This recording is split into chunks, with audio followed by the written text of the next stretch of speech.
नमस्कार साथियों, स्वागत है आप सभी का अपने YouTube channel daily entertainment dose में। और आज की जो हमारी वीडियो रहने वाली है वो है हिंदी ग्रामर से संबंधित।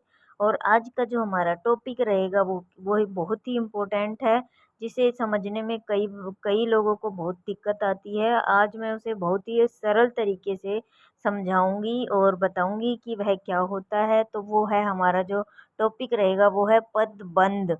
तो सबसे पहले जानते हैं बेटा पद के बारे में।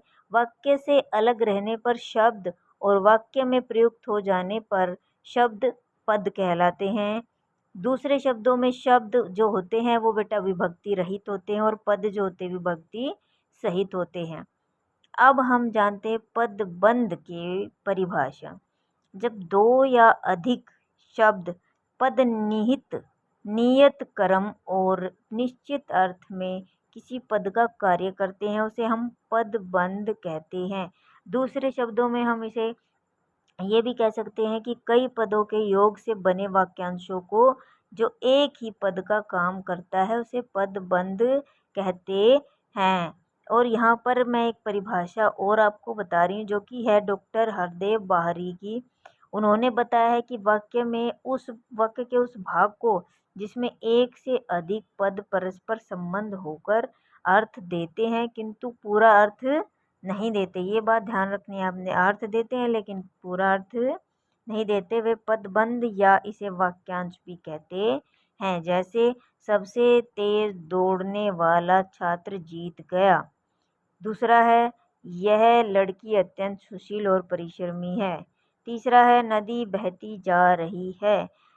चौथा है नदी कल कल करती हुई बह रही है।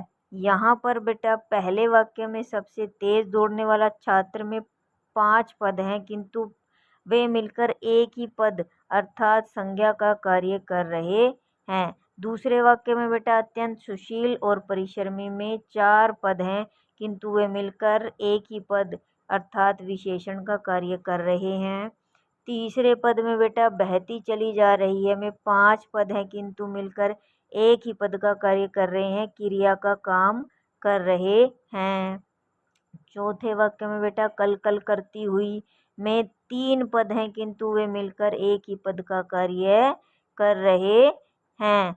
तो अब हम जानेंगे पदबंध के भेद। पहला भेद है संज्ञा पदबंध, दूसरा है विशेषण पदबंध, तीसरा है क्रिया पदबंध, चौथा है क्रिया विशेषण पदबंध।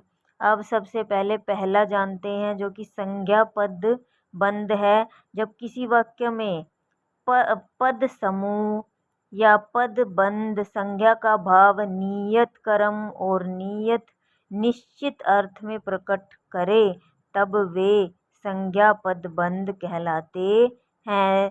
दूसरे शब्दों में और समझिए, पदबंध का अंतिम अथवा शीर्ष शब्द यदि संज्ञा हो और अन्य सभी पद उसी पर आश्रित हो तो उसे संज्ञा पदबंध कहते हैं। जैसे 4 ताकतवर मजदूर एक भारी चीज को उठा पाए। दूसरा उदाहरण है राम ने लंका के राजा रावण को मार गिराया। अब दूसरा भेद है हमारा विशेषण पदबंध।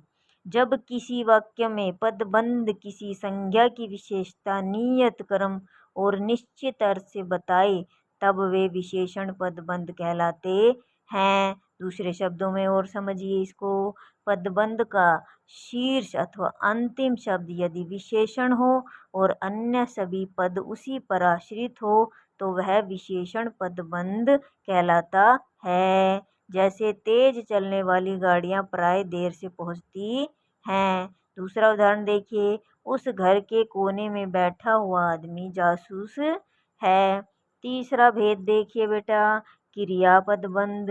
क्रिया पदबंध के मुख्य क्रिया पहले आती है।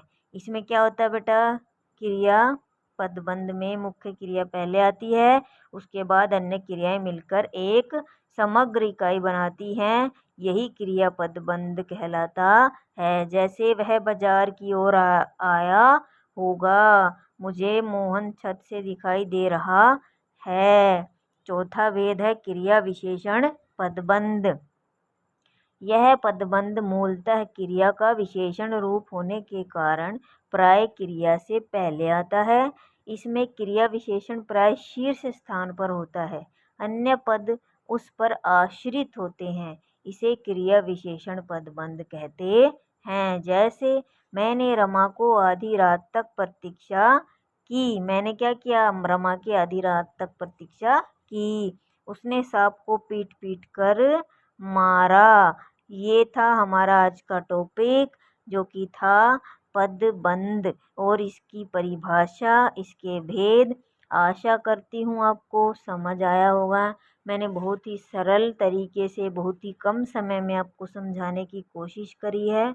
तो अगर आपको वीडियो पसंद आए तो वीडियो को शेयर करें, लाइक करें, चैनल को सब्सक्राइब करें और कमेंट में अगर आपकी कोई परेशानी है तो वो लिखना ना भूलें। धन्यवाद।